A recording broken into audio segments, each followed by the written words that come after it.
మాజీ ప్రధాని పివి నరసింహారావుకు కేంద్ర ప్రభుత్వం భారతరత్న ప్రకటించడం తెలుగు జాతి గర్వించే విషయమని బీజేపీ సీనియర్ నాయకుడు రామచంద్రరావు అన్నారు. హైదరాబాద్ నెక్లెస్ రోడ్లోని పివి నరసింహారావు విగ్రహం వద్ద నివాళులు అర్పించారు. అనంతరం ఆయన మాట్లాడుతూ భారతదేశం ఆర్థిక సంక్షోభంలో ఉన్న సమయంలో నూతన ఆర్థిక వ్యవస్థకు శ్రీకారం చుట్టిన మహామేధావి పివి నరసింహారావు అంటూ గుర్తు చేశారు. పివి నరసింహారావు మనవడితో పాటు సినీ నటుడు తనికెళ్ల భరణి తదితరులు పీఎంకు నివాళి అర్పించారు.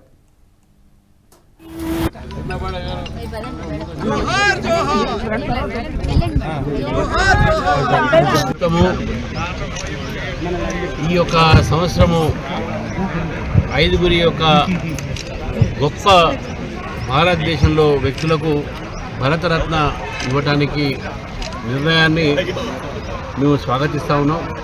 ముఖ్యంగా పివి నరసింహారావు గారికి ఇవ్వడం అనేది ఈరోజు కులాలకు, మతాలకు, ప్రాంతాలకు అతీతంగా అందరూ కూడా సంతోషపడేటటువంటి ఒక విషయం.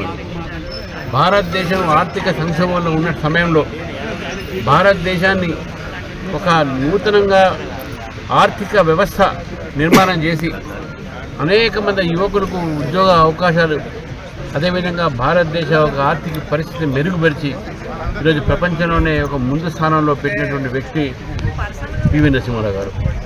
బహుభాషి, బహుప్రజ్ఞాశాలి. ఈరోజు వారికి భారతరత్న ఇవ్వడంలో నిజమైన న్యాయం జరిగిందని చెప్పేసి కూడా మేము భావిస్తూ ఉన్నాం. పివి నరసింహారావు గారు మరి మనకు ప్రత్యేకంగా తెలుగు బిడ్డ, తెలంగాణ బిడ్డ.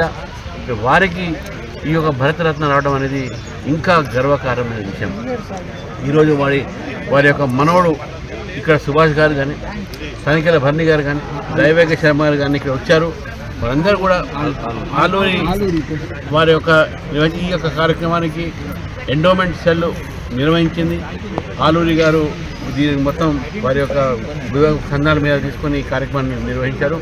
ముఖ్యంగా అన్నబాజుల సూర్యప్రకాష్ గారు, అదేవిధంగా నిరంజన్ దేశాయ్ గారు ఎండోమెంట్ సెల్ వారు ఈ యొక్క కార్యక్రమాన్ని పెద్దగా చేసి ఎంఎక్స్ దగ్గర నివాళులు అర్పించి ఇక్కడ పివి జ్ఞానభూమి దగ్గర కార్యక్రమం. ఈ వీడియో మీకు నచ్చినట్టయితే లైక్ చేయండి, 10 మందికి షేర్ చేయండి. అలాగే కామెంట్ల రూపంలో మీ అభిప్రాయాలను మాతో పంచుకోండి. Nationalist hub group of channels ను సబ్స్క్రైబ్ చేసుకుని తెలుగునాట జాతీయవాద జర్నలిజాన్ని ప్రోత్సహించండి. ఈ వీడియో కింద ఉన్న బెల్ ఐకాన్ పై క్లిక్ చేయడం మర్చిపోవద్దు.